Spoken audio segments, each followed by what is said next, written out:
Well, we actually have a fairly interesting video for you here today, going over a number of stories in regards to the Nintendo Switch 2, and that actually includes us ejecting supposed insider from our coverage. This person hasn't really been on our coverage that much to begin with, but you know, as time always does, it stays undefeated. It tends to sort all these things out for us and lets us know who can be trusted and who cannot. And this also leads us to talking about another rumor we already know to be fake, and how it's going viral right now, and just trying to be careful out there. One, at treating things as rumors, and two, look, as someone who covers a lot of Nintendo rumors, if it's something worth talking about, it'll probably be talked about here. And if it's not being talked about here, it's probably not worth talking about. So take that for what you will. That being said, folks, we have some other stuff to get into as well. Some brand new game updates, some initial sales for Mario Tennis in One Territory, Mario Tennis Fever. Actually looks like it might be off to a decent start. We don't have any comparison metrics, unfortunately, in this sales chart to be able to actually tell how well it did to, say, like Aces or something on Switch. But setting all that aside, we also have a bit of conversation piece coming from former Nintendo employees about how, you know, Nintendo and why 3D Mario is not announced yet, and why it potentially might not be announced for a while, although they don't obviously know. They're just talking about the philosophy that Nintendo has for announcing video games based on them being heavily involved in such announcements. So there's kind of a lot to sort of dig into and sink your teeth into. And before we dive in, I just want to remind you, we are on a road to 200,000 subscribers. It all starts by getting that next 1,000 subscribers, though. So we would love to get to 162,000 at some point this month. I don't know if that's possible right now. You know, subscribers have really slowed down this month, but you know what? That doesn't matter. What matters is you're here right now, ready to consume the news, and let's go ahead and dive in. First story we got to dive into is one that we talked about last week, I believe. It had to do with a Kingdom Hearts 1 remake called Relux or whatever. This is according to Extus, saying that this game is in development. It's coming. It's going to be like early 2027. Could get announced later this year, coming to all platforms. Yada, yada, yada. Well, we now know definitively he got duped. And how he got duped has led to me deciding, yeah, we can't be covering this guy anymore because it's very obvious how easy this guy is to fool. And it became obvious to me how he's getting his information, similar to other fake insiders in the past. Let's go ahead and dive in here. So we have Danny Agudo here saying, we're calling the rumor of the supposed Kingdom Hearts remake closed. As expected, it's fake. These are the screenshots, and this has been verified by multiple people, that were passed to the leaker Extus. He's also a content creator. There are so many things wrong with him that I don't even know where to start, so I better just leave it because it's not even worth it. And we're not going to go over all the things wrong with these screenshots either. There's a lot that's just not right and very obvious that this stuff is fake. So the fact that this would obviously be some of the worst pictures taken with modern cell phone devices to date. What I find really interesting about this is obviously this means that if these were what he was sent and that he considered this enough evidence to put this out there as a report, it really just draws into question this person's ability to vet people. It's not that you can't get news sources that DM you on X or any other social media platform, or maybe even emailed him. Of course, you know, sometimes how you meet people isn't always in person. It can be through the internet, but you have to have the ability when you're going to be putting stuff out there and be the public source for things. You have to have the ability to vet, and very obvious this person does not have the ability to vet, which means probably a ton of the rumors and stuff they post are things being DM'd to them, and they just kind of run with it because it gets views. That's the kind of thing we don't like, where people come out and they're clearly doing this with one agenda and one agenda only. And he is a content creator, so you could argue there definitely is some motivation behind some of that. I don't know this person. I don't want to speak too ill of them. We're just not going to be covering their stuff anymore because, again, it's very obvious they got duped, and this is such an obvious dupe that it really brings into question anything they've ever put up, regardless if some stuff's been right. Could just be guesses. Could have just been people DMing them and they got lucky with their guesses. So yeah, we're not gonna spend too much more energy on that. Another rumor that's been flying around that I just, you know, people have been just drilling me since yesterday is about Fire Emblem and how it's supposedly going to be open world, and it was inspired by Mario Kart World. Can't make not the only one. Breath of the Wild, I guess, as well. You can't make this stuff up. Of course, you can make it up when you realize who the source is. So I traced down this rumor, and it actually goes all the way back to X, and I go back to a user called Ultima Shadow X, where he says, rumor, reliable insiders close to intelligence systems have revealed Fire Emblem Fortune's Weave will be the first open world entry in the series due to pressure from Nintendo after the success of The Legend of Zelda Breath of the Wild and Mario Kart World respectively. Now, just from a logic perspective, Mario Kart World would never be a consideration for the game going open world because its direction would have been decided before that game came out and before it became a success. However, as you scroll down here, you'll see some. I actually heard it's getting inspiration from Metroid Prime 4 open world. Exactly. So, like, I don't want to say a troll account, but it's basically a troll account. This is an account. They're also a content creator. This is an account that is well known for posting just made up shit, and they do it to troll people. They do it for fun. And yes, their posts do blow up sometimes when it becomes something that people really want to happen. That hopium takes over and it blows up. And no matter how many replies he gives and how obvious he makes it that he just made this stuff up. So I'm not really coming down hard on him because he obviously was being pretty forward that this is not real. Yeah, it's one of those things where you have to be careful what you see on the internet. And I don't, again, want to spend too much time on some of these fake stories, but I just wanted to bring this up because we do cover lots of rumors around here. And I wanted to know, there is a difference between like the rumors I cover and the stuff that I don't, because in the end, there's a reason we don't take some of this stuff so seriously. And this is why. Rumors are meant to be doubted. And that Kingdom Hearts 1, I even presented doubt at the time that we shared it, but it's like, well, I don't know. Well, now we know, and now we'll never cover that person again. All right, next up, this is actually a really neat story. GameCube controllers. GameCube controllers, NSO. You guys know that for Nintendo Switch 2, you can buy a GameCube if you're an NSO subscriber, GameCube controller.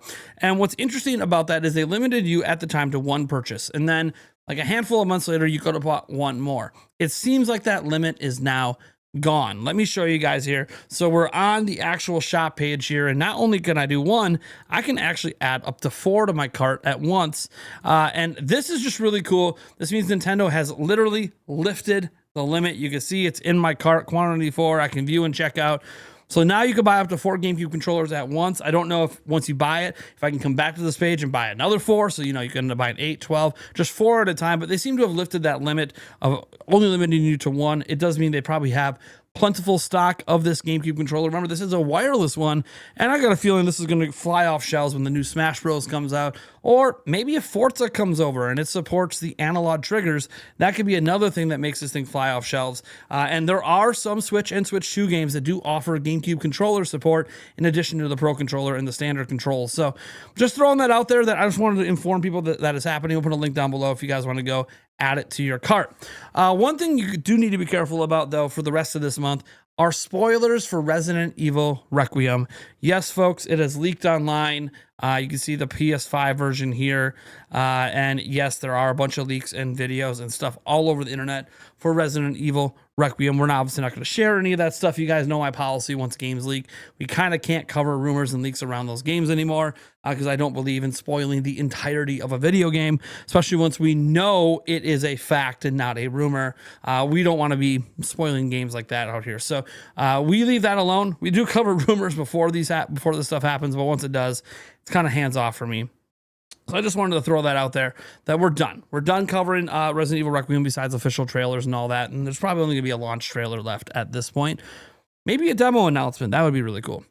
Next up, we do have a really cool update for Skyrim on Switch 2 1.2. We see this officially from the Bethesda Game Studios X account. And it says features, they added a 60 hertz mode under display settings that allows players to toggle between prioritized visuals and prioritize performance. In addition, frame rate has been locked at 30 hertz in prioritized visuals, so no more frame rate drops when you're going for the maximum visual quality. They fixed a crash that occurs when reading the Crimson Dirk Volume 4 book for the Tilted Scales quest in German. Fixed an audio-related crash. Fixed a crash with infinite load. Fixed the crash that occurred when the Transmute Ore spell was repeatedly cast outside of the haltered stream camp. They improved FPS performance drops that occurred in the following locations. So during the hide-and-seek quest, during the combat on Secunda's Kiss, when discovering the Drayless Cottage location, and when engaged in combat with a giant at the Talking Stone Camp. They fixed some visual stuff as well, and they did a bunch of UI and control fixes. One audio bug taken care of, and a couple miscellaneous things managed. But obviously the big thing in this update is the locked 30 hertz on the prioritized visuals mode, and the not locked, but 60 hertz mode for the prioritized performance mode. And this is just really nice to see 60 FPS for Switch 2. From what we're able to see from early testing, this is not definitive, it does seem to hold mostly at 60 FPS in the most intense segments. Now, Skyrim's a fairly old game, so this really shouldn't shock anyone that it can hold at 60 FPS. And it probably could do a locked 60 FPS if they wanted to put in more optimization. Again, there's a handful of dips here and there, and when you have variable refresh rate going on the handheld side, you probably won't notice much, but whatever, we're obviously all waiting for the next Elder Scrolls game, but until then, it's nice to see the old one given something that Switch couldn't do before. Next up, we're not done with game updates. Assassin's Creed Shadows dropped an update today, and this update's actually pretty interesting. So, as you see here, they added a manual jump as well for the request, or bringing back a fan favorite for parkour, the manual jump. So no longer do you have to rely on automated jumps. You can try to make your own parkour up with manual jumps, kind of like you can do in Breath of the Wild: Tears of the Kingdom, but couldn't do in prior Zelda games. Detailed stat sheets are in there, critical hits. So we've significantly increased the visual feedback on enemies, health bars when a critical hit lands, new entry point for the Animus menu, bug fixes, gameplay, world, seasons will no longer transition with swapping characters, fix some issues, weapons and perks, a whole bunch of stuff, some UI fixes. Now we get to the Switch 2 stuff. Fixed stability issues, which is always good to see. Improved the touchscreen experience. Enabled water reflection while in docked mode. Now, we're not going to go to the spoiler section here. Don't want to spoil anything for the game, but I want to show you this visual difference. And again, this is just a screenshot. So as a screenshot, I want to note here that, it'll look even better for you in person. But let's just take a look at this. Before the updates on the bottom, after the updates at the top. That is a massive difference. Now, again, only in docked mode. The handheld mode will still look like it does down below. Obviously, they do that extra performance to add in those water reflections and all of that. But that is a massive difference and just makes Assassin's Creed Shadows look that much better. It already was a fairly impressive port job, and now it just looks even better that they're able to add extra features in docked mode because there's extra performance. I love when developers decide to take advantage of that extra performance. Obviously, it would have been nice if this was here at launch, but hey, better here than not. And obviously, when you're in handheld mode, it won't make any difference outside of there being some stability and other improvements where frame rates in general might be a little bit better. But there you go. Shadows has been a mostly enjoyable experience from those I know that have played it. And we're not done with Shadows updates because we now know when the DLC will be coming to Switch 2. So we got this article over here on Eurogamer. It says Assassin's Creed Shadows winter roadmap includes a community parkour, which we talked about with the jump thing, but also Switch 2 Claws of Awaji release date. So as we get down here, we're going to get to some stuff here. And this is what we really care about is the Switch 2 roadmap here. So we have the winter roadmap, where you get the parkour challenge going on. Again, I don't care about the parkour challenge, but for those that do, it's there, and you can read this article for the details on that. But then we also have the Switch 2 Claws of Ajawi expansion coming on March 10th. That's really cool. And then on March 20th, we'll have the 1-year anniversary. And with that expansion added, Switch 2 will be fully up to date with everything the other consoles have before we get to the 1-year mark. I think that is an impressive thing. I think that was obviously a goal they must have had, hence it's launching 10 days before the 1-year anniversary. So credit to Ubisoft for once doing something positive, getting this game within a year of it launching on Switch 2, despite Switch 2 not being out when this game launched, and have all the DLC and the full updates to it before we got to that 1-year mark. I do think that that is an impressive feat. Congrats to Ubisoft and their team, and also I guess congrats to Nintendo because you developed hardware that enabled them to actually make this port fairly quickly. Next up, have you heard of a game called Mewgenics? It's actually really, really popular on PC. It's really blowing up. Well, it's coming to console, and the priority platform is Switch 2. It says Switch 2 is the front runner, are the exact words here. So it says, we are deciding on a publisher now and defer to them when it comes to what they feel is worth developing before. I have no idea what's viable anymore, but I know Switch 2 seems like the front runner right now. So this comes from the head developer of the game. You know what? It's really interesting when you look at Edmund McMillan here. He's like, hey, I actually don't know what the hell's going out there in the console space. However, Switch 2 seems to be the front runner. That seems to be probably from publishers that he's been talking to, where publishers are saying, hey, we think you should prioritize Switch 2. It should get on Switch 2 first.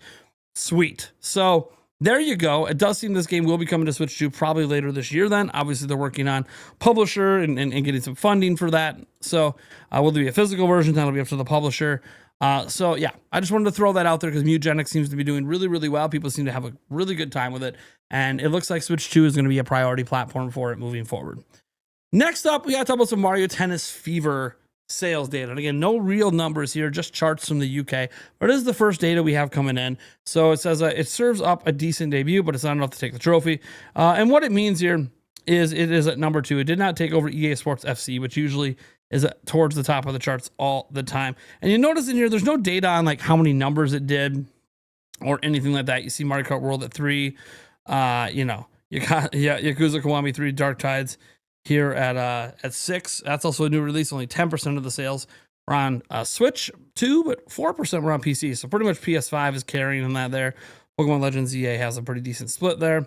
Animal Crossing New Horizons obviously is going to favor Switch 1. But yeah, so you can look at this whole chart if you want, but obviously the big news is it debuted at number 2. But without actual sales numbers, we don't know how this compares to Aces. Like, oh, maybe Aces debuted at number 1, but it just matters what was out at the time. That has nothing to do with comparing Tennis Fever launch sales to Aces, and unfortunately none of the people that seem to track the UK stuff have given any numbers. So we're still kind of stuck waiting for Famitsu later this week to actually get at least some sort of comparable number to how well it did compared to Aces. But either way, it debuted at number 2. We'll see how long it stays in the top 10 or if it's just a 1-week appearance. Speaking of appearances and all of that, I figured that we should look at something else here from Pokopia. And this is just a small little tweet from Nintendo. You know, meet Professor Tangrowth from Pokopia, March 5th.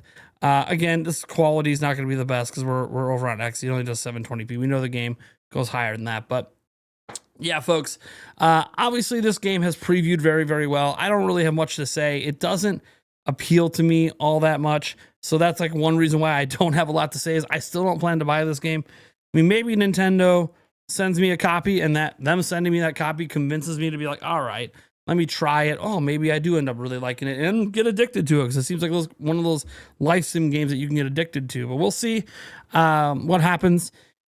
I just wanted to note that Nintendo's still marketing the game. And again, it comes out fairly soon. Not next week, but the week after. So we're like a couple weeks away. And next week, they're probably going to show even more of it because we have, you know, Pokemon Presents happening a week from this Friday. So Gen 10's there, but Pokopia should be there as well. All right, this last little bit of the video is actually going to be reacting to something Kit and Chris has said.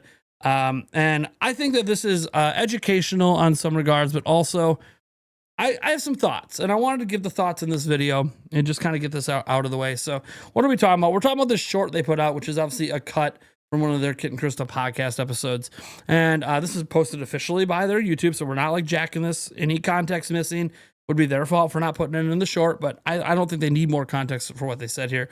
So it said Nintendo shouldn't rush to reveal the next 3D Mario game, which a lot of people want them to rush to reveal it. So let's hear what they had to say on this topic.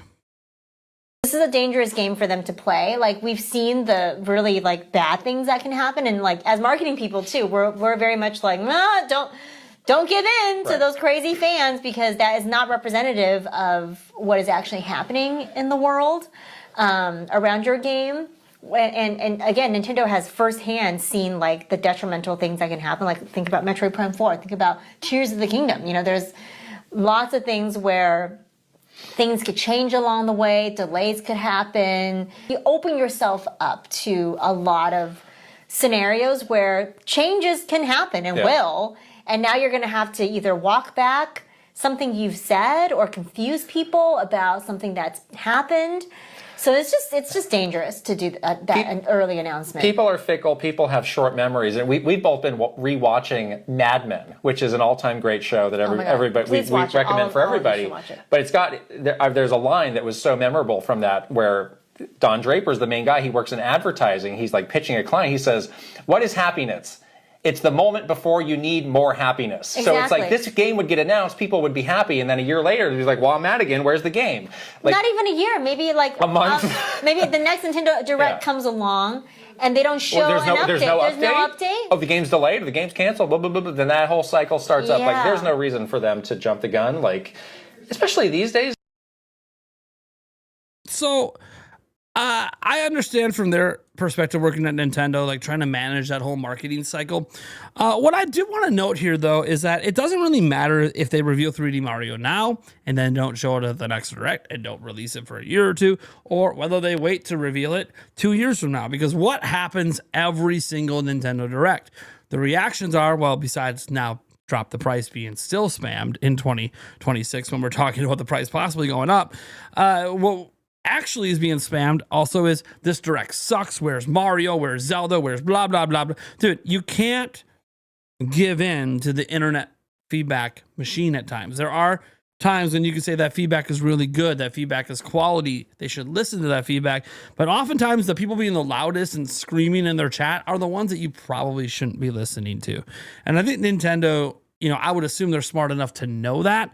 Like, they might not want to see it. They might want to see mostly excitement in the chat and people being happy. But like showing 3D Mario now and then not showing it again for a year, look, if you don't show it at all this year, people are going to be mad that they didn't see it. So you got to be a little careful here. Like, they brought up Tears of the Kingdom, and like, sure, obviously I assume there was some internal delays due to COVID that led to it being revealed in 2019, but not coming out till 2023. They probably thought it would be 2020, 2021 at the latest, but with COVID kind of pushed things back.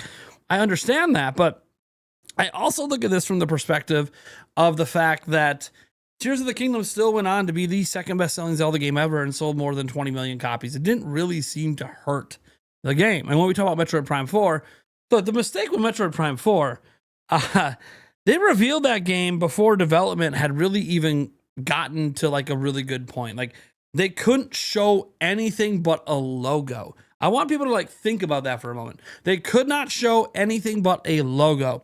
If that's what your game reveal is going to be, because the game isn't far enough along in development to actually show anything from the game, then you shouldn't reveal it. Like, that is so different than what they did with Tears of the Kingdom, where they actually showed stuff from the game. So yeah, in my mind, I think that there is a difference between that. Metroid Prime 4 was obviously shown way too soon, not just because of how long it took in the reboot, but because they weren't even ready to show the game. But Tears of the Kingdom, I don't think was shown too soon. They couldn't predict that COVID was going to happen, but setting that aside, we actually got to see the game. We knew the game was in healthy development, and while obviously people would get frustrated when we didn't really see it again until like the end of 2020 or whatever, I can't even remember when the next time they showed it is. It felt like forever. It wasn't like we got like super mad at Nintendo. And the reason we didn't is we knew the game was coming. Like, we had seen it. We had seen real footage of Tears of the Kingdom. So we knew the game existed. We knew it was going to come. It wasn't like Prime 4 where we were just left in limbo forever and ever and ever until 2024 when they finally showed the dang thing. It is one of those things, like, we weren't left in that kind of, mystery with Tears of the Kingdom. Like, we were a little frustrated that they weren't showing more of it heading into the final month of launch, but that didn't change the fact that we were excited for it. It didn't change the fact that we had seen the game already technically. That doesn't change the fact that marketing had already begun in some ways. So yeah, I honestly don't agree with the assessment that, you can't show things earlier than Nintendo has been doing lately. I think Fire Emblem is actually a great example. They revealed Fire Emblem Fortune's Weave September of last year. That might not come out till September of this year. That could be a September game. That could be a year out from when they announced it. Remember, it's only announced for this year. There's no month. Like, there's no reason, like, as an example, if 3D Mario's coming out this year, they could have announced that last September and said 2026. No one would have been mad. And even if the game got delayed, let's say it got delayed out of 2026 into like spring of 2027. So say in the first 6 months of 2027, at least we know the game is coming, and at least we're probably going to see more of that game. And we assume there would have been a pivot made at some point to bring out a different game in its stead. So I do think that it's a little overplayed that they have to wait and wait and wait and wait to reveal a game until it's basically going to come out like within months. Because I just don't think that's a great way to build up hype and a great way to build up anticipation for a game. I'm not saying it can't work, but I mean, look, Grand Theft Auto 5, they revealed that back in 2024. It's now not coming out till November of 2026, and you think the sales are going to be hurt by that fact? No, it's given GTA fans something to talk about for the last 2 years. Instead of just talking about pure hypotheticals, they can examine the footage. They can come up with theories based on the actual gameplay. They can debate when the next trailer is going to be shown. The conversations happen, and those conversations keep the game relevant, keep it in the conversation of gaming online, and actually help build hype and push sales. So I disagree with Kit and Krista on this point. I don't think Tears of the Kingdom was shown too soon. I do think Metroid Prime 4 was shown too soon, but that was a case of you showed something before development had really even gotten to a point you could show anything. So that was a mistake in my mind. Yes, you can show games too soon. But when a game is being shown and you can show some actual gameplay, show it. Like, it's okay. Even if it's like 2 years out, that's fine. I don't have any problem with that. That might be contradictory because I used to actually get a little frustrated with Sony for announcing games and then not releasing them for 2 or 3 years. But the reason I realized over time as I got older, the reason I actually got frustrated with that as a PlayStation gamer is because most of my third-party games I play on Xbox. It's just the way I've been since the 360 era. And a lot of my friends are on Xbox that I play with. So most of my third-party games I play on Xbox. So I buy PlayStation and Nintendo for exclusives. Now, for Nintendo, there's the handheld aspect, so I play some third parties here. But for the exclusives. And when Sony announces a bunch of games, and I know they're not coming out for 2 or 3 years, the problem is they don't have a lot of other exclusives coming out in between. Like, at least if Nintendo, say, teased 3D Mario for right now, and it wasn't coming till holiday 2027, I know they're going to have other games releasing between now and then, because that's the way Nintendo is. They like to average a game a month. So I know there's going to be other stuff to play.